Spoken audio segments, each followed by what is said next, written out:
गुरुर्ब्रह्मा गुरुर्विष्णू गुरुदेव महेश्वरा गुरु साक्षात परब्रह्म तस्मै श्री गुरुवे नमः। सकल तीर्थाच्या धुरे जे का माता पिते तया सेवेशी की रे शरीरे लोन कीजे। सकल तीर्थाच्या धुरे जे का माता पित्रे तया सेवेशी की रे शरीरे लोन कीजे। प्रस्तुत आजच्या सेवेला घेतलेली ओवी ज्ञानेश्वरीच्या 17व्या अध्यायातील 207 क्रमांकाची ओवी आहे। भगवंताने आग्रह अर्जुना हे सर्व विश्वामध्ये जेवढे तीर्थ आहेत, विश्वामध्ये जेवढे तीर्थ आहेत ते सर्व तीर्थे आई वडिलांच्या चरणाशी असतात। आई वडिलांची एक निष्ठे जर आपण सेवा जर केली तर आपल्याला सर्व तीर्थ केल्याचं फल प्राप्त होतो। काय करावे तर ते सांगितलंय की आपल्या त्या शरीरावरची चामडी काढली आणि तिच्या चपला बनवल्या आणि आई वडिलांच्या पाया जरी घातल्या तरी त्यांच्या ऋणातून आपण मुक्त होऊ शकत नाही। एवढं आपल्या आई वडिलांच्यावरती काय असतात, ऋण असतात। मग त्या ऋणातून मुक्त होण्यासाठी आपण काय करायचे, हयात असताना तुमची सेवा करायची आणि गेल्यानंतर सुद्धा काय करायचे, आई वडिलांची सेवा करायची। गेल्यानंतर आई वडिलांची सेवा करायची, काय करायची म्हणजे त्यांचं पुण्य स्मरण करायचे। कारण मनुष्य मृत झाल्यानंतर 3 प्रकारचे श्राद्ध सांगितलेले आहेत। एक 9 श्राद्ध, दुसरे 9 मिश्रित श्राद्ध। 9 श्राद्ध म्हणजे मनुष्य मृत झाल्यापासून 10व्या दिवसापर्यंत केलेले विधी त्याला 9 श्राद्ध म्हणतात। 10व्या दिवसापासून वर्षभर केलेलं श्राद्ध। श्राद्ध म्हणजे काय तर त्यांच्या नावामध्ये केलेले सत्कर्म। याचा एक अर्थ समजून घ्या। श्राद्ध म्हणजे काय तर त्यांच्या प्रीत्यर्थामध्ये त्यांना पुण्य प्राप्त होण्याकरता केलेले सत्कर्म त्याला म्हणतात श्राद्ध कर्म। मग मनुष्य मृत झाल्यापासून पहिल्या दिवसापासून 10व्या दिवसापर्यंत जे सत्कर्म केलं जातं ते शास्त्राने सांगितलेले विधी केलं जातं त्याला 9 श्राद्ध म्हणतात। आणि 10व्या दिवसापासून वर्षभर जे केलेले जातं त्यांच्या नावानं सत्कर्म त्याला 9 मिश्रित श्राद्ध म्हणतात। आणि वर्षानंतर शेवट परत वर्षानुवर्षी केलं जातं त्याला पुराण श्राद्ध म्हणतात। मानवाच्या जन्माला 5 कर्म आहेत, नित्य, नैमित्तिक, काम्य, प्रायचित्त, निषिद्ध। हे 5 कर्म आपल्याला करणे। नित्य कर्म म्हणजे काय, सकाळी उठून अंघोळी करणं, देवपूजा करणं, बरोबर की नाही, जे काय आपलं पारमार्थिक असेल ते श्लोक बोलणं याला नित्य कर्म म्हणतात। नैमित्तिक कर्म म्हणजे काय तर आपले जे आई वडील असतील त्यांची पुण्यतिथी करणं, श्राद्ध करणं, बरोबर नाही, संतांची पुण्यतिथी, बरोबर नाही, देवाची जयंती याला नैमित्तिक कर्म म्हणतात। काम्य कर्म म्हणजे काय, आपण ज्या कुलामध्ये जन्माला आलो वाढ वडिलांचा जो काय व्यवसाय असेल पोट भरण्यासाठी केलं जातं त्याला काम्य कर्म म्हणतात। निषिद्ध कर्म म्हणजे काय, शास्त्राने ते कर्म मान्य केलेले नाही, शास्त्राच्या विरुद्ध आहे त्या कर्माचं किंवा आचरण करायचा नाही। आणि पुढे प्रायचित्त कर्म म्हटले। प्रायचित्त कर्म म्हणजे केव्हा केव्हा आपल्याला ग्रह पीडा लागते, पितृपीडा लागते, मग पापाचं शालन करण्याकरता किंवा शांती करण्याकरता केलं जातं त्यांना प्रायचित्त कर्म म्हणतात। तसं जे आजचे कर्म आहेत हे नैमित्तिक कर्म। नैमित्तिक कर्म काय करायचे तर जे आपले पितर आहेत ना, आता मनुष्य मृत झाल्यानंतर त्याला स्वर्गात जाण्याकरता 1 वर्ष लागतो। किती लागतो, 1 वर्ष लागतो। बरोबर आता हे बाबा आहेत ना आज स्वर्गामध्ये बरोबर पोहोचले, त्यांना प्रवास किती, स्वर्ग किती लांब आहे, यमलोक मृत्यूलोकापासून किती सांगितलेलं आहे। त्या टायमाला गरुड पुराणामध्ये भगवंतांनी गरुडाला सांगितलं 86,300 योजने किती यमलोक ते मृत्यूलोक अंतर किती सांगितले। जसं हनुमान चालीसा आहे की नाही, हनुमान चालिसामध्ये सूर्य मृत्यूलोकापासून म्हणजे पृथ्वीपासून सूर्याच्या मधला अंतर किती किती किलोमीटर ते किती सांगितले योजने 15 कोटी 36 लाख योजने. सूर्य किती लांब आहे? जुग शास्त्र जोजन पर भानू लिहिलो ताय मधुर फल जाणू. बरोबर आहे. हनुमंत मधुर फल खाण्यासाठी जी झेप घेतली की नाही, म्हणजे किती अंतर होता तो? तर 15 कोटी 36 लाख योजने एवढं लांब काय आहे? सूर्य आहे. 1 किलोमीटर आपल्या साधू संतांनी मोजलेलं आहे. बघा बरोबर नाही. मग मृत्यू लोकातून स्वर्ग किती आहे? तर 86,300 योजने. म्हणजे एक योजने म्हणजे किती? एक योजन म्हणजे 4 कोस. किती? एक योजन म्हणजे किती? 4 कोस. आणि म्हणजे 4 कोस म्हणजे एक कोस म्हणजे किती? तर आपल्या आता विज्ञानात आता जे आपण बसतो ना, एक योजन म्हणजे 3 किलोमीटर. एक योजन म्हणजे किती? 3 किलोमीटर. म्हणजे 4 कोस म्हणजे 12 किलोमीटर झाला. किती? मग त्यांना आता 86,300 योजने एवढा अंतर आहे. आणि त्यांना दिवसाला किती चालवावं लागलं माहिती का? 247 योजने. किती? 247 योजने. मग 247 योजने गुणिले किती? 12 किती होतील? 2,964 किलोमीटर काय तुम्ही हिशोब काढणार? किती? 2,964 किलोमीटर प्रवास करावा लागतो. आपल्याला असं वाटतं मनुष्य मृत झाला की तो गेला, तसं नाही. इतर कॅथलिक मध्ये इस्लामिक धर्मामध्ये ते तिथे लिहितात. काय लिहितात? का त्याच्या आत्म्यास चिरशांती लाभो. ते चिरशांती लाभो हा शब्द का लिहितात? तर त्यांच्या धर्मामध्ये काय केलं जातं? माणसाला दफन केलं जातं. काय केलं जातं? दफन केलं जातं. आणि आपल्या धर्मामध्ये दहन केलं जातं. काय केलं जातं? दहन केलं जातं. मग त्याला ते का म्हणतात? ते दफन केलेलं असतं ना ते. मग दफन केलेला असताना मग तो मनुष्य कायामत येईपर्यंत वाट बघतो म्हणे. आता तो मनुष्य मेलेला आहे म्हणजे या जगाचा प्रलय बघण्याची वाट बघतोय. कोण? तो मृत झालेला मनुष्य. कारण ज्यावेळी प्रलयाची ज्यावेळी वेळ येते त्यावेळी त्यांच्या पुराणामध्ये असं सांगितलेलं आहे किंवा बायबलमध्ये असं सांगितलेलं आहे की त्याचा तो येशू, त्याचा तो अल्लाह तो येतोय आणि त्या बॉड्याला परत उठवतो आणि उठवतोय आणि मग त्यांच्या कर्मानुसार त्याला तो पाठवत असते. हे खरं आहे का? तुमच्या बुद्धीला पटतं का? ती हाडं तरी शिल्लक राहतील का? बरोबर नाही? एवढे दिवस असं राहतील का? ते असं कुठं असतं का? पण त्यांच्या धर्मामध्ये. पण आपल्या धर्मामध्ये तसं नाही. आपल्या धर्मामध्ये कधी त्याच्या आत्म्यात चिरशांती लाभो असं लिहायचं नाही. मग आपल्या धर्मात काय लिहायचं? त्यांना ऊर्ध्वगती प्राप्त हो. काय हो? त्यांना चांगल्या कुलामध्ये चांगल्या घराण्यामध्ये बरोबर आहे जन्म व्हावं की देवा, नाहीतर तुझ्या चरणाशी त्याला स्थान द्यावं अशी देवाकडून काय करायची? आपण प्रार्थना करायची.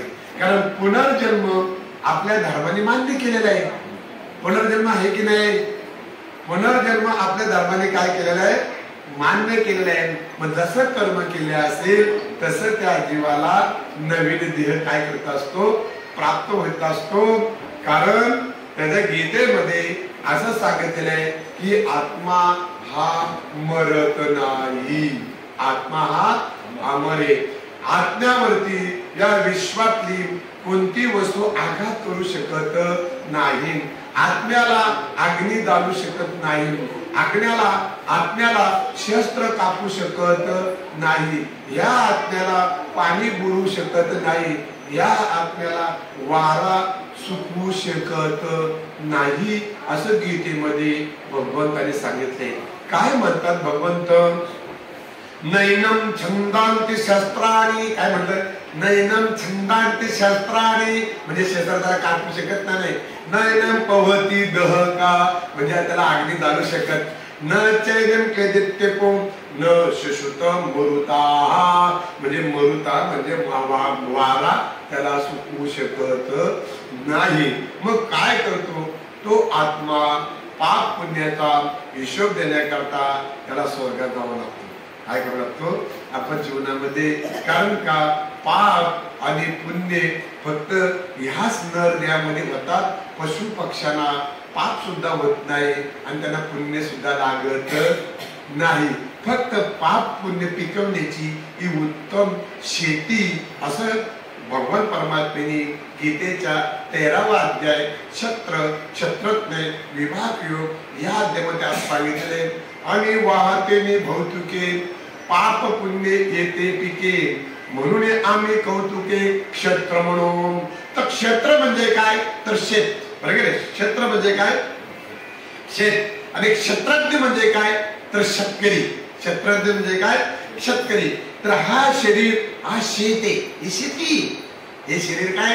हे शेती. आणि शेती ही कोण पिकवतो? क्षेत्रज्ञ, शेतकरी पिकवतो. मग याच्यातला क्षेत्रज्ञ कोण आहे? तर आत्मा. कोण आहे? आत्मा. मग ते आत्मा ठरवतो ही मला भगवंताने शेती दिलेली, ही 32 गची आहे.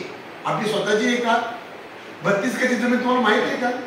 32 गची जमीन ही फक्त वापरण्यापुरती घेतलेली जमीन असते. तिचा गव्हर्नमेंटचा हक्क असतो. काय असतो? तिला काय असतो?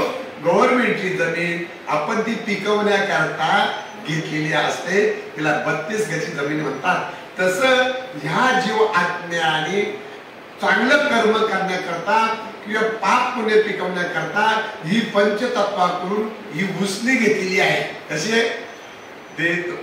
देतो पाचाचे झाले, कर्माचे गुणी गुंतले, भगवत तसे ताके सुधले, जन्म मृत्यूच्या हात, पृथ्वी आप तेज वायू आणि आकाश पंचतत्वांचा देह आपण उसना घेतलेला आहे. कुणी? या आत्म्याने. मग ह्या शरीरामध्ये पाप पिकवायचे का पुण्य पिकवायचे या आपल्यावर अवलंबून आहे की नाही? पुण्य जर कमवले तर स्वर्गामध्ये वास्तव्य करायला भेटेल. बरोबर आहे. पाप जास्त झाले तर नरकाला जावं लागेल. आणि पाप पुण्य समान झाले तर मृत्यू लोकामध्ये परत जन्माला यावं लागेल. मग आपण ठरवायचं आहे मला स्वर्गात जायचं आहे का मृत्यू लोकात राहायचं आहे की नरकात जायचंय? आपणच आपल्या जीवनाचा शिल्पकार आहोत. आपल्याला कोणी सोडू शकत नाही. आपुले आपण करा सोडवलं, संसार बंधन तोडावे गे. मग याच्यातून या वाईट कर्मातून सुटण्याकरता किंवा आपल्याला चांगल्या घराण्यामध्ये जन्म व्हावा किंवा आपल्याला स्वर्गामध्ये वैकुंठामध्ये कैलासामध्ये वास्तव्य करायला मिळावं, मग त्याच्यासाठी आपल्या हातून शास्त्राप्रमाणे कर्म झाली पाहिजे. कारण शास्त्राप्रमाणे जर आपण कर्म जर केली तर भगवान परमात्मा म्हणतात अर्जुना हीच माझी ईश्वराची पूजा आहे. हे विहित कर्म पांडवा आपला अनन्य बोलावा आणि हेची परम सेवा मद सर्वात्मकाची. सर्वात श्रेष्ठ जर पूजा कोणती असेल ते म्हणजे कर्म. गीतेमध्ये काय सांगितले? कारण गीतामध्ये 3 योग सांगितले, कर्मयोग, उपासना योग आणि ज्ञान योग. भगवंतानी गीता उपदेश करत असताना अर्जुना तुझ्या वाट्याला जे कर्म आले ना ते पहिले कर्म कर, हीच माझी काय ईश्वराची पूजा आहे. आणि जे तू कर्म करशील ते शुद्ध कर्म कर. आणि ते शुद्ध कर्म केलेले त्या फळाची जी अपेक्षा धरू नकोस. आणि ते केलेले शुद्ध कर्म तू मला समर्पित कर. तुला किती द्यायचे किती पटीने द्यायचं मी ठेवी. भगवंत काय म्हणाले? तू अपेक्षा करू नको, तू कर्म कर. तुला किती व्याज द्यायचा तो मी ठेवीन. त्यावेळी भगवंत म्हणतात की मला जी पूजा आवडते ती शुद्ध कर्माची. मला जी फुलं आवडतात ती ही फुलं आवडत नाही. तो कोणती फुलं आवडतात? भगवंत म्हणतात की मला तुझ्या शुद्ध कर्माची फुलं तया सर्वात्मका ईश्वरा सो कर्म कुसुमाची वीरा. बर, सो कर्म कुसुमाची वीरा. कुसुम म्हणजे काय? फूल सो कर्म, स्वतःची कर्म चांगली कर्म, कुसुमाची वीरा पूजा केली होया पारा, तोषा लागी म्हणजे भगवान परमात्मा म्हणतोय तुझ्या शुद्ध कर्माची फुलं ज्यावेळी तू मला अर्पण करशील त्यावेळी मी संतुष्ट होतो, मी प्रसन्न होतो. त्यामुळे आगा जायचे भीत ते ईश्वराचे मनोगत, म्हणून केल्या निभ्रांत सापडेची तो. म्हणजे भगवान परमात्म्याची प्राप्ती करण्याकरता आपल्याला काय करावं लागेल की आपल्या वाट्याला जी काय कर्म आली ती कर्म यथासांग पार पाडायची. मग काय आता गृहिणीने काय करायचं, सकाळी लवकर उठायचं आणि उठल्या तिने काय करायचं, पहिलं घर पूर्णपणे झाडू मारायचं, बरोबर आहे. घर असेल लॉक असेल, बरोबर आहे, ते झाडू मारायचं. सर्व घरामध्ये काय करायचं, दररोजचा डस्टर फिरवायचा, बरोबर आहे. सर्व घराची काय करायची, साफसफाई करायची आणि नंतर काय करायची, अंघोळी करायची. का सकाळी उठायचं, कचरा काढायचा आणि जाऊन रोडवर टाकायचा, कुंडीत टाकता, जमल का? तसं नाही. आपल्या वाट्याला, ज्याच्या वाट्याला जी कर्म आल्या ती कर्म करणं, याला म्हणतात भगवंताची पूजा. याला काय म्हणतात? आपल्याला असं वाटतं काय का देवाला, तुम्ही सांगा तुमच्या बुद्धीला पटेल असे म्हणतो, तुम्ही सांगा कोणत्या तुम्ही मंदिरामध्ये गेलात आणि देवाला 500 रुपयाचा हार नेण्यापेक्षा मंदिराबाहेर जे बसले जे भिकारी असतात नाही, मग त्यांना 500 रुपयाचे वडापाव देणे योग्य आहे का देवाला तो हार घालणे योग्य आहे? काय वाटतं तुम्हाला? 500 रुपयाचा देवाला हार घालण्यापेक्षा ती बाहेर जे लोक बसले असतात त्यांना काय पैसे नाही द्यायचे, भिकाऱ्याला केव्हा पैसे द्यायचे ना, आपला गुन्हा आहे. भिकाऱ्याला पैसे देणं आपला काय गुन्हा आहे. तुम्हाला असं वाटतं ना आपल्यातून काय दान झालं म्हणजे मग 5-5 रुपयाचे बिस्किट पुढे घ्यायचे आणि काय करायचे, प्रत्येकाला काय करायचे, द्यायचे. कारण भुकेला रोटी, ताण्याशी जीवन, पुण्याशी कारण हितुकीची. पुण्य म्हणजे काय, ज्याला भूक लागली ना त्याला 2 बिस्किट द्या, हे पुण्य झालं. जर तहान लागली ना थोडस काय द्या, पाणी द्या. याच्यापेक्षा मोठे पुण्य काय आणि पाप काय हे करणं फार मोठं महत्वाचं आहे. मग त्याच्याकरता आपल्याला एक सत्संग का करायचा, का सत्संगातून नक्की याचा बेसिक काय, जीवनाचा बेसिक काय, का बाबा वडिलांच्या प्रित्यार्थ मी काय कर्म केले पाहिजे, बरोबर की नाही. मग घरी कोणतं नित्य नेमानं जे माझ्या घरामध्ये जे विधी आहे ते कोणत्या प्रमाणे करायला पाहिजे. का जनावरांसारखं जगायचं आपण, बरोबर नाही. कारण जनावराला पाप नाही का पुण्य नाही. त्यामुळे जनावर इतर जीव जंतू 84 लक्ष योनीमध्ये जीव कुठलाही जर मृत्यू झाला तर त्याला स्वर्गाला जावं लागत नाही, 3ऱ्या दिवशी त्याला नवीन शरीर भेटतो. पण आपल्याला हा पाप पुण्याचा हिशोब देण्याकरता कुठे जावं लागतो, स्वर्गाला जावं लागतो. आणि बरोबर आता हे बाबा स्वर्गाच्या द्वारामध्ये उभे आहेत. कुठे आहेत? स्वर्गाच्या द्वारामध्ये. आणि 12 वाजता ते स्वर्गामध्ये प्रवेश करतील. आज बरं वर्ष झाला ना, आज 12 वाजता प्रवेश करतील. म्हणून 12 वाजता त्यांच्या नावानं आरती घ्यायची. आरती ज्याची घेतली त्याचं कार्य संपलं. आरती कधी होते? शेवट. आरती कधी होते? शेवट. आरती झाली, त्यांचा प्रवास संपला, ते स्वर्गात जातील. जसं कर्म केले असेल तसा त्यांना शरीर भेटेल. माणसासारखं राहिले असेल तर मनुष्य देह भेटेल, देवासारखं राहिले असेल तर देवांचा देह भेटेल, इतर पशुसारखे वर्तन झाले असेल तर पशुचा देह भेटेल, असं गीतेमध्ये आलेले आहे. यांती देवव्रता देवान पितृण्यांती पितृवताः भूतानि यांती भूतेजा यांती मध्याजुनापिमाम. काय म्हटले? यांती देवव्रता देवान. जर देवांचं चिंतन केले असेल, देवासारखी जर कर्म केले असेल तर देवलोकाला जातील. बरं. पितृण्यांत पितृवताः. वाढवाडाने जो का धंदा केला असेल त्याप्रमाणे तो धंदा त्यांनी केला असेल इमानदारीने तर ते पितृलोकाला जातील. भूतानि यांती भूतेजा. भूतानि यांती भूतेजा म्हणजे डोल्यानं दिसतं ना, हिला वाङ्मयामध्ये शास्त्रामध्ये भूत सृष्टी म्हटलेली. काय म्हटलेली? हे डोल्याने दिसतं ना, हे सर्व हिला काय म्हटलेले? भूत सृष्टी. मग त्याच्यामध्ये आपण सुद्धा आलो की मांजर आला, कुत्रा आला, इतर जीव जंतू आले. या जीव जंतूला काय म्हटलेले? भूतसृष्टी, व त्या आपण भूतांचं चिंतन केले असेल, कुत्र्यांचं पुस्तक पालन केले असेल. काही लोक आई वडिलांची सेवा करत नाही, पण कुत्र्यावरती किती खर्च करतात, बरोबर की नाही? कुत्र्याला दररोजचा कमीत कमी 400-500 रुपयाचे काय केले जाते, त्याला खाद्य दिले जाते. स्वतः मालक काय करतो, त्या कुत्र्याची काय करतो, अंघोळी करतो, पण आई वडिलांची सेवा करत नाही. अरे बाबा, त्या कुत्र्याच्या मागे लागण्यापेक्षा आई वडिलांची जर सेवा जर केली तर भगवान परमात्मा तुला भेटण्याकरता घरी येईल, बरोबर नाही? त्या पुंडलिकाने काय जप केलं होतं का? संत पुंडलिक होऊन गेले, तिने जप केले होते का? काय तप केलं होतं काय? का अनुष्ठान केलं होतं का? काहीच केलं नव्हतं. मग त्या पुंडलिकाने काय केले? आई वडिलांची एक निष्ठेने काय केलेली सेवा केलेली, म्हणजे काय सकल तीर्थाच्या धुरी जे का माता पितरे तया सेवेशी की शरीरे लोन कीजे. लोन कीजे म्हणजे काय? एक निष्ठेनं आई वडिलांची काय करणं, सेवा करायची. आता काही लोक, ज्ञानेश्वर महाराजांनी ज्ञानेश्वरांनी सांगितलंय की आई वडिलांची सेवा करत नाही, पण समाजामध्ये त्या माणसाला समाजामध्ये फार सन्मान असतो. लोक हार घालून असे गुच्छ देऊन त्याचा पुरस्कार करत असतात. पण ज्ञानेश्वर महाराज म्हणतात समाज जरी त्याचा गुणगौरव गायत असेल, पण ज्ञानेश्वर महाराज म्हणतात आम्ही त्याचं गुणगौरव गायत नाही, पण आम्ही कुणाचं गुणगौरव गातो, जर तो आई वडिलांची एक निष्ठेने सेवा करतो ना, आमच्यासाठी तो पोरगा चांगला आहे असं म्हटलेलं की नाही. मग त्यावेळी ज्ञानेश्वर महाराजांनी ज्ञानेश्वर मध्ये असं सांगितले, घरा माता पितरा धड बोले नाही संसारा येर ईश्वर आदरा मूर्खुलायसा.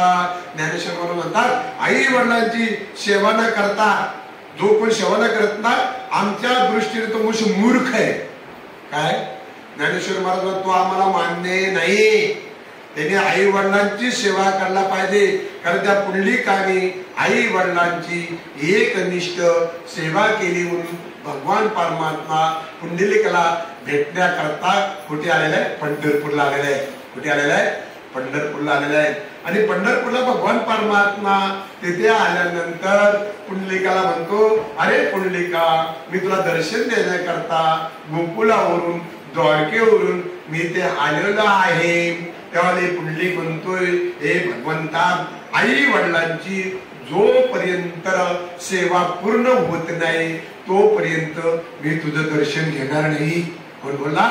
पुंडलिक. पुंडलिक म्हणतोय आई वडिलांची सेवा आधीपर्यंत पूर्ण होत नाही, देवा तुझं मी दर्शन घेणार नाही.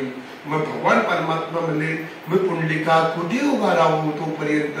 मग त्यावेळी चंद्रभागेमध्ये तो इंद्र वीट होऊन पडला होता, बरोबर नाही? वत्रासुराच्या शापानं तो इंद्र वीट होऊन पडला होता, आणि ते वीट तिथे चंद्रभागेमध्ये होती. पुंडलिकाने ती वीट घेतली आणि देवाला सांगितलं, तू या विटेवर तू उभा राहा. किती? या विटेवर तू उभा राहा. किती वर्ष राहू म्हणे? किती वर्ष राहू? जोपर्यंत माझी आई वडिलांची सेवा पूर्ण होत नाही ना, तोपर्यंत तुम्ही काय करायचा? उभा राहायचा. आणि तो भगवान परमात्मा त्याला उभा राहिलेला आहे. किती वर्ष झालेली आहेत? भक्त पुंडलिकासाठी, भक्त पुंडलिकासाठी उभा राहिला विटेवरी, धनी मला की दाखवना विठुरायाची पंढरी. तो भक्त पुंडलिक होता महापापी दुष्ट, आई वडिलांची सेवा केली त्याचे पाप झाले नष्ट.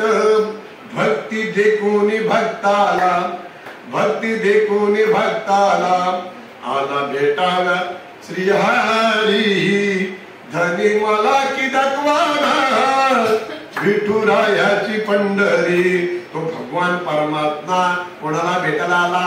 पुंडलिकाला आला. का आला पुंडलिकाला? तर पुंडलिक काय करत होता? आई वडिलांची काय करत होता? सेवा करायचा करत होता. मग त्याच्याकरता सुद्धा आपण मुलांवरती आत्ताच चांगले संस्कार घडवले पाहिजेत. कारण जिच्या हातात पाल्याची दोरी ती राष्ट्राला उद्धरी, तिने ठरवलं ना मी याला छत्रपती शिवाजी महाराज बनवणार, तो छत्रपती शिवाजी महाराज होणार, बरोबर नाही?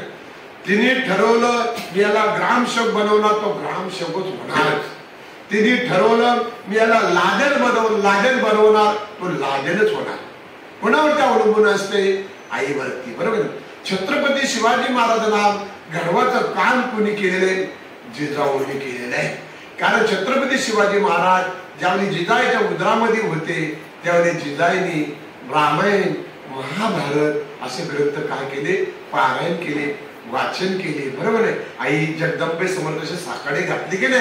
मग तसं तुम्ही तसं करायला पाहिजे आपण ना. तुम्ही सांगा, जर या बैलांनी रात्रंदिवस मोबाईल आणि जर टीव्ही जर बघितली, मग तिच्या पोटी जन्माला कोण येणार? अमिताभच येणार ना, नाचणारा. कोण येणार तिच्या पोटी जन्माला येणारा? तो काय वीर सावरकर जन्माला येणार आहे? आद्य क्रांतीवीर जन्माला येणार आहे का? नाही. या चुक्या कुणाच्या जी मुलं बिघडतात ना, या चुक्या कुणाच्या? ज्या आपले या वडिलांच्या चुक्या आहेत.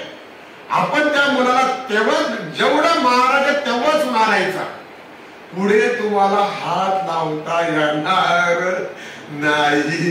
म्हणून त्याला जे घडवायचं आहे ना, ते आपल्यावरती अवलंबून. आपण त्या लहान मुलांना दोष देतो. त्याला सांगितलं, बाबा रे, हे महाराज लोक काय सांगतात त्याच्या प्रवचनाला, कीर्तनाला जायचे. आपलं जे ग्रंथ आहे गीता, भागवत, याच्यामध्ये काय सांगितलेले आहे त्याप्रमाणे तू वर्तन करायला पाहिजे. हे कोणी सांगायला पाहिजे? आपण नको सांगायला. मुलांवरती संस्कार कोणी घडवला पाहिजे? ते त्या मुलांवरती आपण संस्कार घडवला पाहिजे. शास्त्रकार सांगतो तुम्हाला, मुलगा जन्माला येत असताना आईचा दोष असेल म्हणजे मुलगा उदरामध्ये आहे तरी आई टीव्ही बघते, मोबाईल बघते. मग अशी मुलं जन्माला आली ते शास्त्रकार सांगतात, ही मुलं व्याभिचार करतात. काय करतात? ही मुलं काय करतात? लफडी करतात, व्याभिचार करतात. हे कुणाचा दोष आहे? तर आईचा दोष आहे. बाप जन्माला येतात म्हणजे मुलगा जन्माला येत असताना बापाचे जर दोष असतील तर पोरगा मूर्ख जन्माला येतो. कसा जन्माला येतो? मूर्ख जन्माला येतो. तुम्हाला सांगतो, कुलाचा दोष असेल, आपला मुलगा जन्माला येताना कुलाचा दोष असेल तर पोरगा भित्रा जन्माला येतो. काही लोक भित्री असतात की नाही, ही जन्माचा दोष शास्त्रामध्ये सांगितलेला आहे.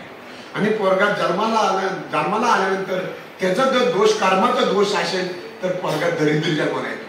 मग बापाची किती जरी संपत्ती असेल तरी पोरगा दरिद्री बघतो. आपण बोलतो एवढी याची बापाची प्रॉपर्टी तरी या वनरुक्कीच्यामध्ये का राहतो? तर त्याच्या कर्माचा दोष आहे. हे काय म्हणजे सांगण्यात तात्पर्य, चांगला मुलगा जन्माला येण्यासाठी आपल्या आई बाबाचं कर्तव्य आहे. बरोबर की नाही? कर्तव्य वाटत का? तुम्हाला सांगून जातो, त्या बलिराजाकडं हा भगवान परमात्म्याने, भगवान महाविष्णूने वामनाचा अवतार धारण केला. कोणी? भगवंताने वामनाचा अवतार धारण केला आणि बलिराजाकडे दान मागण्याकरता गेला.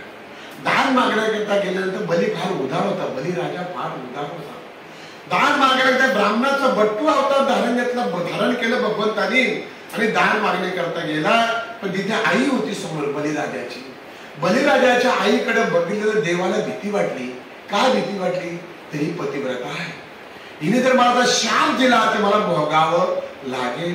पण मला एवढं सांगायचे, बलिराजाची आई देवाला काय म्हटली? हे देवा, घाबरू नकोस, मी तुला ओळखलंय. आमच्या सर्व राक्षस कुलाचा नाश तू केलेला आहे. आमचा तू वैरी आहेस, तू सोम घेऊन आलेला आहे. मी तुला ओळखलेला आहे, पण मी तुला शाप देत नाही. मी काय सांगतो तेवढं फक्त तू आहे. त्यावेळी बलिराजाची आई म्हटली, हे देवा, माझा पती विरोचन ज्यावेळी मृत झाला त्यावेळी मी सती केली नाही. कारण त्यावेळी सतीची प्रथा होती. आणि पण सतीची प्रथा होती, पण नियम असं होतं, मुलगा जर पोटात असेल तरी सती जायचं नाही. ती रजस्वाला असेल तर तरी सती जायचं नाही. असा शास्त्राचा काय होता? नियम होता. त्यावेळी ती बलिराजाची आई म्हटली, हा बलिराजा माझ्या पोटात असल्या कारणानं मी सती गेलेली नाही. आता ही सतीची प्रथा कोणी बंद केली? तर राजा राय मोहन राय यांनी बंद केली. सतीची प्रथा कोणी बंद केली? राजा राय मोहन रायने काय केली? बंद केली. पण त्या टायमाला सतीची प्रथा होती, पण ती गरोदर असल्या कारणानं ती शास्त्राप्रमाणे, कारण शास्त्र म्हणते न संडावे ते राज्य ही तृण मानावे, शास्त्राप्रमाणे ती सती गेली नाही. देवाला म्हणतोय का भली होई सतीने गी विरोचन के साथ, ऐसा पुत्र पैदा किया उसके सामने प्रभु पसरे हात. देवा बरी झाली मी सती गेली नाही म्हणे. का सती गेली नाही म्हणे? अरे देवा, या विश्वातला प्रत्येक जीव पोट भरण्यासाठी तुझ्याकडे भीक मागतो, बरोबर नाही? या विश्वातला प्रत्येक जीव, तो श्रीमंत असो नंतर गरीब असो, तो तुझ्याकडे भीक मागतो. अरे तू विश्वाला दान देणारा, तू विश्वाचा दाता आहेस, पण माझ्या मुलाकडे तू भीक मागतो. कारण तो त्रिपाद भूमी मागत होता. कोण? हा बली. काय करत? बलिराजाकडून भगवान विष्णू काय करत होता? त्रिपाद 3 पावलाची भूमी काय करत होता? मागत होता दानात. मग त्यावेळी बलिराजाची आई म्हणली, भली हुई सती ने गे विरोचन के साथ, ऐसा पुत्र पैदा किया उसके सामने प्रभु पसरे हात. देवा बरी झाली म्हणे मी, सती गेली नाही आणि तो विश्वाचा दाता, गतेर भरता प्रभू साक्षी, जगाचा तू पोट भरण उदरनिर्वाह करणारा असा तू देवांचा देव माझ्या पोटाकडे हात पसरतो. माझी कुस धन्य झाली. बरोबर नाही? कोणत्या आईला असं वाटणार नाही का माझ्या मुलाला आज 99% मार्क मिळावं, बरोबर नाही? जर मुलाला चांगले पर्सेंटेज मिळाले तर आई वडिलांची छाती फुगली जाते की नाही? मग तुम्ही सांगा, देव बलिराजाकडे भीक मागतो आणि आईने बघावं, त्या आईला बरं न वाटतं का? एवढं रात्रंदिवस मी कामार कष्ट केलं आणि तुला लहानाचा मोठा केला, आज खरोखर माझ्या कुलाचा उद्धार केला. धन्य महाराज जन्मला वंशी, सकल कुलाशी तारिये, पाहता ती वाट स्वर्गीचे पूर्वज, धन्य भक्त राज हो कुणी. आता तुमचे बाबा स्वर्गात गेलेत का नाही? ते वाट बघतात. धन्य भक्त राज जन्मला वंशी, सकल कुलाशी तारिये, पाहता ती वाट स्वर्गीचे पूर्वज, धन्य भक्त राज हो कुणी. आता तुमचे बाबा आहेत नाही, शशिकांत बाबा, स्वर्गाच्या द्वारामध्ये लाईन उभे असतील, बरोबर नाही? 12 वाजता दरवाजा उघडणार आणि मग ते म्हणत असतात, कोणीतरी आमचे उत्तराधिकारी असतील, त्यांनी आम्ही सुद्धा काय करावे? पुण्य करावे. कारण त्या ठिकाणी नोटा चालतात, त्या पुण्याच्या. काय चालतात? नोटा कशा चालतात? पुण्याच्या. 1000-500च्या नोटा चालत नाही, कारण तो दरबार आहे विश्वाचा. कोणाचा आहे? विश्वाचा. आता 1000-500ची नोट कुठे आहे? फक्त भारतातच, बरोबर नाही? आता ते आखातामध्ये देश आहे, त्यांचं काय? दिनार आहे. काय त्यांचं आहे? दिनार आहे की नाही? अमेरिकेचं काय? डॉलर आहे, बरोबर नाही? इकडे बांगलादेशाचा काय? टक्का आहे, बरोबर नाही? प्रत्येकाचे सरकाराचा व्यवहार करण्यासाठी पैसे वेगळे आहेत. आता तुम्ही सांगा, मृत्यू लोकांमध्ये 1000-500च्या नोटा होत्या, पण राजाने मान्य न केल्यामुळे त्या 1000-500च्या नोटा रोडवरती विकायला नव्हत्या आल्या का? रद्दीमध्ये नोटाबंदी झाली की नाही?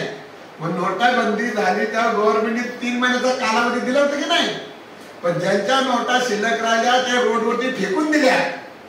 आता 1000 नोटा, 1000च्या 500च्या नोटा फेकून देणे योग्य आहे का? ते फेकून दिला. का फेकून दिला? का त्याच्यावर देशाच्या राजाने काय केलेली आहे? काट मारलेली आहे. त्याच्यामुळे त्या 1000-500च्या नोटा, भारतातल्या नोटा भारतामध्ये चालल्या का? मग त्या तिथे चालतील का? मग तिथे ज्या नोटा चालतात त्या पुण्याच्या, त्या सत्कर्माच्या नोटा चालतात. म्हणून माणसाने जीवनामध्ये एक तीचभर पोट भरत असताना मला पुढे सुद्धा त्याचा हिशोब देणारे हे जे सुद्धा जाणून ठेवलं पाहिजे, तसं जीवन जगायला पाहिजे. मनुष्य एवढ्याशा पोटासाठी किती मोठी हरामखोरी करतो, किती मोठी लबाडी करतो. काय लबाडी करायची गरज आहे? किती मोठा पोट आहे, बरोबर नाही? त्या बैलाचा पोट हातभर आहे, पण कधी चोऱ्या करतात का बाई? म्हणजे खिसे कापतात का? बरोबर आहे? किती त्यांचा आपला तर पोट किती आहे? एवढं. त्यांचं तर पोट किती आहे? एवढं पोट आहे, पण तरी सुद्धा ते कुठे लबाडी करत नाही. पण माणसाला एवढंच पोट आहे, पण तेवढी केवढी मोठी आटाआटी. भावाला फसवतो, बरोबर नाही? भावबंदकीला फसवतो, मामाला फसवतो, चुलत्याला फसवतो, सगळ्यांना फसवतो. अरे पण केलेल्या कर्माची ही झडती हिशोब द्यायला लागेल. तुम्हाला सांगून जातो, हे केलेले कर्म देवाच्या बापाला चुकले नाही. तुम्हाला असं वाटतं का मला कोण पाहत नाही, माझा कोण वाकडा करत नाही? तुझा कोणीच वाकडा करू शकत नाही. तुझं कर्म सुद्धा वाकडा करू शकतात. आपला कोणी वाकडा करू शकत नाही. आपला वाकडा आपल्याला कर्मच करतात. आपण जे कर्म करतो तेच आपल्याला वाकायला लागतात. आपला कोणी वाकडा करू शकत नाही. मग कोण वाकडा करू शकतो? ते म्हणजे कर्म. तुम्हाला जलवत्त दृष्टांत देतो. दशरथ राजाकडून चुकून श्रावण बाल मारला गेला, बरोबर नाही? अवधानाने मारला गेला, चुकून मारला गेला. त्यावेळी श्रावण बालाच्या आई वडिलांनी दशरथ राजाला शाप दिला. हे दशरथ राजा, आम्ही जसं पुत्र शोकाने मरतो ना, त्याला सुद्धा पुत्र शोकाने तुला मारावं लागेल. हे कुणी शाप दिला? श्रावण बालाच्या आई वडिलांनी दशरथ राजाला श्राप दिला. हे दशरथ राजा, अरे आमच्या निरापराध पुत्राला मारलंस, आम्ही जसं आता पुत्र शोकाने मरतो ना, तसं तुला पुत्र शोकाने मारावं लागेल. दशरथ राजाला शाप दिला. मला सांगायचंय, दशरथ राजाच्या पोटी देव जन्माला. कोण? प्रभू रामचंद्र की नाही? प्रभू रामचंद्र स्वतः का त्या ठिकाणी दशरथ राजाच्या पोटी जन्माला आलं. पण तुम्ही सांगा, त्या श्रावण बालाचा आई वडिलांचा शाप असल्या कारणानं ते कर्म, तो शाप दशरथ राजाला चुकवता आला नाही. कारण शेवटच्या क्षणाला दशरथ राजाच्या तोंडामध्ये पाणी घालण्याकरता 4 मुलांमधला एक पण मुलगा जवळ नव्हता, बरोबर ना? एक तरी मुलगा जवळ होता का? 2 मुलं वनवासाला होती. एक मुलगा नंदीग्राम येथे होता आणि एक मुलगा मामाची घरी होता. म्हणून त्यावेळी शास्त्रकार संत मानत सांगतात, कर्म देती झोले, कर्म देती झोले, प्रयत्न करिता काही न चले. चौघे पुत्र राजा दशरथा, चौघे पुत्र राजा दशरथा, कर्म देती झोले, प्रयत्न करता काही न चले. चौघे पुत्र राजा दशरथा, मृत्यू समय एक नव्हता. मग तुम्ही सांगा, केलेले कर्म देवाच्या बापाला सुटले तर तुम्हाला सुटतील? पण हे आपण करतो ना, अध्ययन पालन करतो ना, आपल्याला अभ्यास नाही. तुम्हाला प्रत्येक सांगतो, जीवनामध्ये प्रत्येक कार्य करीत असताना त्याचा बेसिक पाहिजे. काय पाहिजे? बेसिक पाहिजे. बेसिक जर नसेल ना, तर त्याच्यामध्ये आपण फसगत होतो. काय होते? आता आपल्याला गणित सोडवायचं आहे, भागाकार करायचा आहे, वजाबाकी करायची का गुणाकार करायचे, ही गोष्ट आपल्याला काय करायला पाहिजे? तसं करायला पाहिजे. मग आपल्या जीवनाचा भागाकार करायचा, गुणाकार करायचा का वजा करायची का लसावी करायची का मसावी करायची, हे कोणावरती आपल्याला अवलंबून आहे. ज्याप्रमाणे आपण कर्म करतो त्याप्रमाणे तिथं स्थान भेटतो. तिथे कुठल्याकडे लाज घेतली जात नाही आणि तिथे निवाडा चालतो. देव म्हणतात, आम्ही निवाडा करतो, आमच्या स्वतंत्र विचारांनी करत नाही. तुम्ही ज्याप्रमाणे केलेलं आहे त्याप्रमाणे तुम्हाला तसे आम्ही फल देत असतो.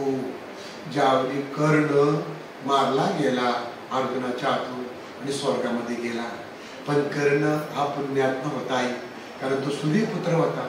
कर्ण काय सर्वसामान्य होता का? नाही, तो सूर्यपुत्र होता. कवच कुंडल घातलेला सुवर्णमय कांतीचा कर्ण स्वर्गामध्ये गेला आणि स्वर्गामध्ये गेल्यानंतर त्या ठिकाणी तो पुण्यवान असल्या कारणानं कर्णाला चांगली जागा बसण्याकरता दिली होती. आणि कर्ण म्हटलेलं आहे ब्रह्मदेवाला, मला भूक लागलेली आहे. काय लागलेली? भूक लागलेली आहे.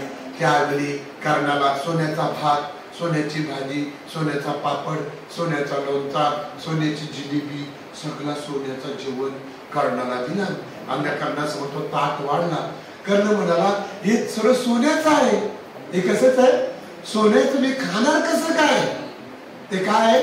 सोने. भगवंत म्हणाले, तेव्हा ब्रह्मदेव म्हणाला, तू दान काय दिलं होतं? सोनं. काय दिलं होतं दान? तू जे दान दिलेलं आहे ना, तेच तुला इथं प्राप्त होईल. आम्हाला त्याच्या व्यतिरिक्त तुला काही देता येणार नाही. मग मी काय करणार? म्हणे सोन्याचा भात, सोन्याची भाजी, सोन्याचा पापड, सोन्याचा लोणचा कसं खाणार? मग त्यावेळी तिथल्या देवाने विचार केलं, हा पुण्यात्मा आहे, याच्याबद्दल काय त्याने विचार करणं आहे. म्हणून कर्णाला काय सांगितलं, ठीक आहे, तुला 15 दिवस आम्ही मृत्यूलोकामध्ये पाठवतो. काय करतो? 15 दिवस काय करतो? मृत्यूलोकामध्ये पाठवतो. मग 15 दिवस परत जाऊन तू दान कर. मग काय दान कर? तुला इथे काय खायचंय? अन्न भेटायला पाहिजे ना, मग तो अन्न दान कर. मग त्याला केव्हा पाठवला कर्णाला मृत्यूलोकामध्ये? भाद्रपद महिन्याच्या वद्य पक्षामध्ये, भाद्रपद महिन्याच्या शुक्ल पक्षामध्ये गणपती बसतात की ना चतुर्थीला. भाद्रपद शुद्ध चतुर्थीला काय बसतात? गणपती बसतात की नाही.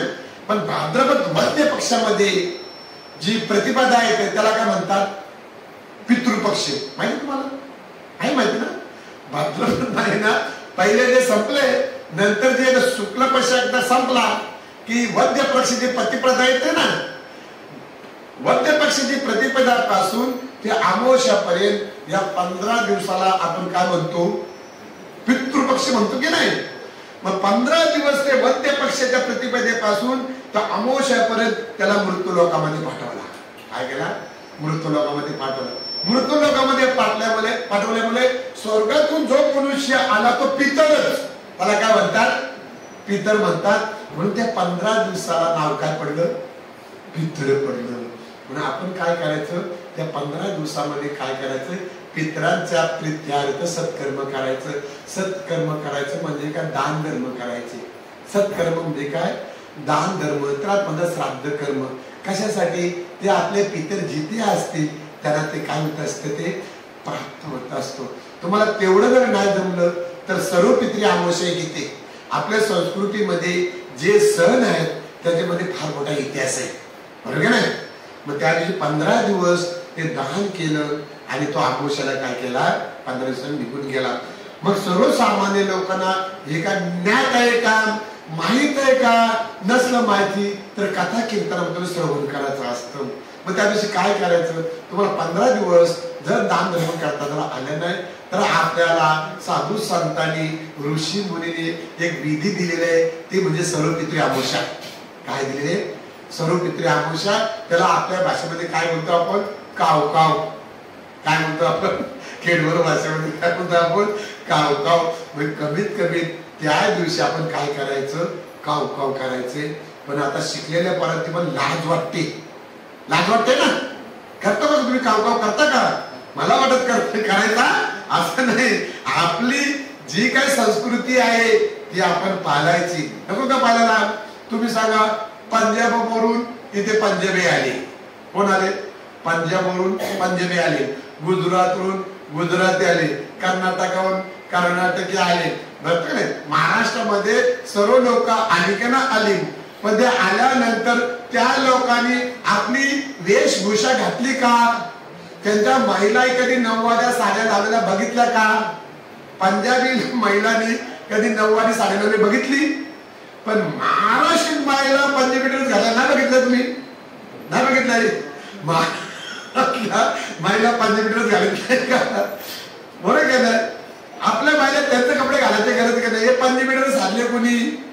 कुणी आणले पंजाबी ड्रेस? हे गाऊन आणले कुणी? कर्नाटकी वाले की नाही? मग त्यांची संस्कृती आपण जतन करतो, पण आपल्या संस्कृती स्वीकार ते करतात का? नाही करत. मग आपण काय करतो? तो भारावून जातो. काय जातो आपण? जरी पण गीतेमध्ये असं सांगितलंय, जरी सुदुर्मसी हीन तरी उत्तम परधर्मा गुणम स्वधर्म मिले कल्याणम परधर्माने वाचता भय. माणसाने स्वतःचा धर्म कधी सोडू नये. स्वतःचा धर्म सोडू नये. कमीत कमी ठीक आपल्या कामात धंद्याला पॅन्ट शर्ट घालायचं आपण मान्य करू, पण दिवाळी, दसरा, भाऊबीज, गणपती, होली, गुढीपाडवा ह्या दिवशी आपण धोतर, पैरण, टोपी घालावी, बरोबर नाही? भाऊबीजेला सुद्धा बहिणीला भेटायला धोतर, टोपी, पैरण घालून जायला पाहिजे का नको? का जीन्स पॅन्ट घालायची? अरे कमीत कमी सत्यनारायणच्या पूजेला जर बसायचं असेल तर कमी धोतर पैरण घालायला पाहिजे. जीन्स पॅन्ट घालून सत्यनारायणच्या पूजेला बसायचं योग्य वाटतं काय? बरं वाटतं तुम्हाला? बरं वाटतं का? नाही, तसं नाही करायचंय. आपल्या संस्कृतीचं काय केलं पाहिजे? आपण कमीत कमी त्या दिवशी तरी इतर आपलं काम धंद्याला जमायचं नाही. तुम्हाला खरं सांगतो, या धोतर, पैरण, टोपीमध्ये एवढं सामर्थ्य आहे. मी रस्त्यामध्ये येत असताना लोक किती लोक पाहत राहिले. ताकद आहे. काय ताकद आहे? तुम्हाला नऊवारी साडीमध्ये ताकद नाही. नऊवारी साडी जर घातली, अंग पूर्ण झाकलं, रस्त्याने चालला, किती मोठा जर बदमाश असेल तो वाकड्या नजरेने बघू शकत नाही. एवढी ताकद आहे आपल्या पेऱ्यामध्ये, बरोबर ना? इथे तुम्हाला सांगतो, नाटक आलं तर जनता राजा कुठे? कर्नाला अकॅडमीला नाटक आलं तर का नाही? जनता राजा. मग त्यावेळी 16 ते 22 वयोगटातल्या मुली काम करत होत्या त्या नाटकामध्ये, पण त्या सर्व 9वारी साड्या लावत होत्या. पण मग त्या 9वारी साड्याकडे बघितल्यानंतर, त्यांच्याकडे बघितल्यानंतर, ही आमची सखूबाईच, ही आमची बायनाबाईच, बरोबर, ही आमची मीराबाईच, किती दुष्ट मनुष्य असू दे, पण त्याची बघण्याची वृत्ती सात्विक होते. काय होते? सात्विक होते. एवढी ताकद आपल्या कशामध्ये? पेहरावामध्ये. म्हणजे जे अत्याचार होतात, जे अघटित घटना होतात, त्याला काही कारणीभूत आपण असतो. काय असतो? तुम्हाला खरं सांगतो, काही गोष्टीला कारणीभूत सुद्धा काय आपण असतो. म्हणून त्याच्यासाठी आपण आपल्या वाडवडिलांनी जी परंपरा जी चालू केलेली आहे, त्या परंपरेने आपण काय केले बघा. आता आई तर समोर बसले, कसं कुंकवाचं मनवड बनलेलं आहे. काय बरोबर ना, आता इथं आमच्या समोर बसले का नाही, असं कुंकवाचं जेवढा कुंकू मोठा ना, तेवढा आपल्या पतीला आयुष्य भेटतो. का होतो? आता काय होतं, टिकली ती टिकली नाही तर हुकली. त्याच्यानंतर काय होतं, आता काय आली टिकली. तसं नाही पाहिजे. कुंकवामध्ये असं मलोट भरा, असं कुंकवा लावा. महिलांनी रस्त्याने जाते वेळी कोणाची हिंमत बघायची, वाईट बघेल कोणी नाही बघू शकणार कोणी. ते भैया लोक आहेत ना बीपी वाले, तसं भरांग भरतात ते नाही. कितीतरी श्रीमंत असले, गरीब असले तरी कशा त्यांच्या पेहरामध्ये. म्हणजे काय करायचंय, आपण आपल्या जर पेहरामध्ये राहिलो तर वडील आपल्याला काय करतात? आशीर्वाद देतात. तुका म्हणे पितर आशीर्वाद देती, कल्याणी चिती सर्व काल. आपण काय करायचा? पितरांचा आशीर्वाद घ्यायचा. बरोबर, चांगलं वर्तन केलं, चांगलं राहिलं तर आपण म्हातारी माणसं आशीर्वाद द्यायचे नाही का?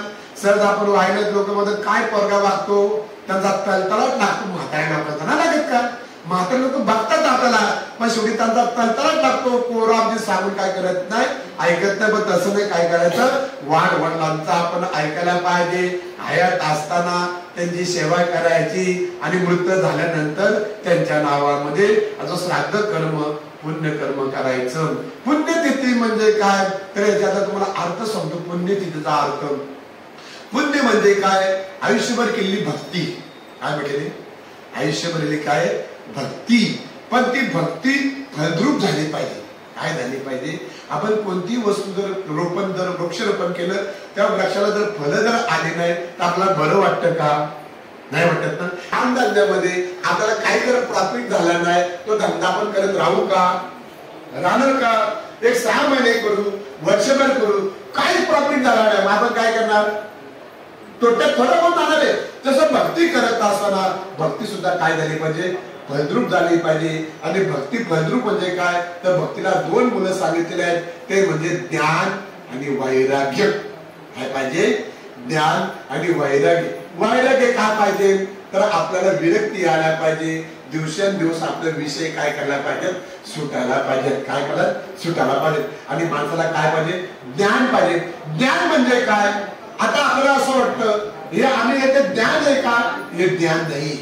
हे काय आपल्याकडे म्हणतात विज्ञान. काय केलं जातं? पोट भरण्यासाठी व्यवहार केला जातो, त्या ज्ञानाला काय म्हणतात? विज्ञान. ज्या ज्ञानाने मी कोण, कुठून आलो आणि मला कुठे जायचंय, स्वतःची ओळख म्हणतात, त्याला म्हणतात ज्ञान. काय म्हणतात? स्वतःची ओळख होणं याला म्हणतात ज्ञान. ऐका ज्ञानाचे लक्षण. ज्ञान म्हणजे आत्मज्ञान. जाणावे आपणास आपण, या नाव ज्ञान. मुख्य देवास जाणावे, सत्य स्वरूप ओळखावे, नित्य विचारावे, या नाव ज्ञान. भक्ती करत असताना पहिले आपल्याला देवाची ओळख झाली पाहिजे. काय झाली पाहिजे? ओळख झाली पाहिजे. म्हणून ज्ञानेश्वरीमध्ये ज्ञानेश्वर महाराजांनी सांगितले, तैसे जाणीव जेतन निघे, विचार मागुता पावली निघे, तर का ऐनी निघे अंगी दयाच्या हात, अर्जुन तया नव ज्ञान, येर प्रपंच विज्ञान, ते सत्य बुद्धी अज्ञान ही दान. म्हणजे याच्यामध्ये असं सांगितलंय की अर्जुना, ज्याच्या बुद्धी खुंटीत होते, तर्काच्या चातुर्य काही चालत नाही, जिथे जाणीव संपली जातं, त्याच्या पुढे काम करतो, त्याला म्हणावं ज्ञान. बरोबर आहे? तुम्हाला प्रॅक्टिकली सांगतो, आपण डॉक्टरकडे गेलो आणि पेशंट जर सिरियस असेल तो कोमामध्ये ठेवतो, आणि कोमामध्ये ठेवल्यानंतर तो डॉक्टर त्याच्या मस्नरी काय करतो? पूर्ण आपल्या अंगाला काय करतो? तो लावतो. मग त्या मस्नरी काय करतात? तो हार्ट त्याचा किती काम करतो, बरोबर की नाही? त्याचं हृदय किती काम करतो, त्याचं लंग्स किती काम करतात, त्याच्या किडनी किती काम करतात, त्याचा ब्रेन किती काम करतात, एवढी पर्सेंटेज तो दाखवत असते. कोण? त्या मस्नरी काय करतात ते फक्त काय करतात, याच्या शरीराचा कुठला अवयव किती कार्यरत आहे ते काय करतात, पर्सेंटेज काय करत असतात, दाखवत असतात. आणि मग त्याच्या कॉम्प्युटर असे ग्राफ येतात ना, मग ते होतात तुम्ही आम्ही याला वाचू, बरोबर. पण ज्यावेळी ती लाईन अशी न होता अशी सरळ यायला सुरुवात झाली का ते म्हणतात आता आमच्या हातात नाही. मग आमच्या हातात का नाही, त्यांची आता बुद्धी काय झाली, खुंटीत झाली.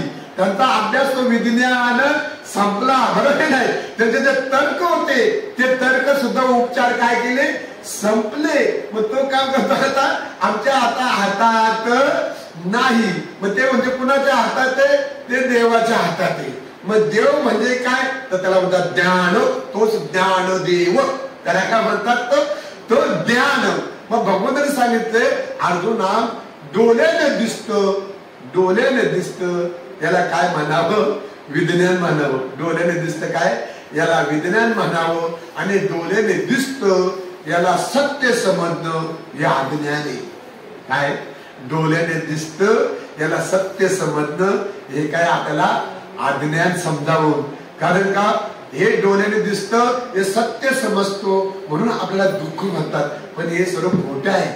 हे काय, याचा नाश आहेच.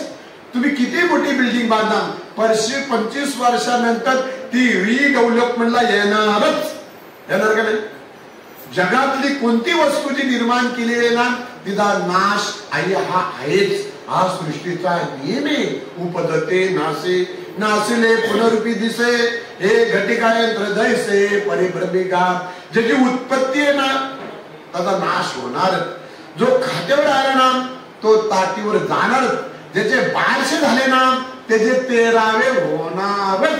कारण प्रत्येकाला एक ना एक दिवस काय करावं लागेल, मरावच लागेल. द्याच्या गावालिया जन्म मृत्यूच्या सोहलिया, ना म्हणू धनंजया जिया परी. प्रत्येक जीवाला आलेला तिथून जावं लागेल. कुठे, देवाच्या घरी जावं लागेल. पण जाते वेळी इथे आपली काहीतरी कीर्ती शिल्लक राहायला पाहिजे का नको राहायला. काही तुम्हाला सांगून देतो, तुम्हाला असं काही लोकांसाठी केलं तर लोक आपल्याला आशीर्वाद देतील. काही कुणाच्या आशीर्वादाने काही होणार नाही. लोक आहेत ना, तुम्ही लोकांसाठी किती चांगलं करा.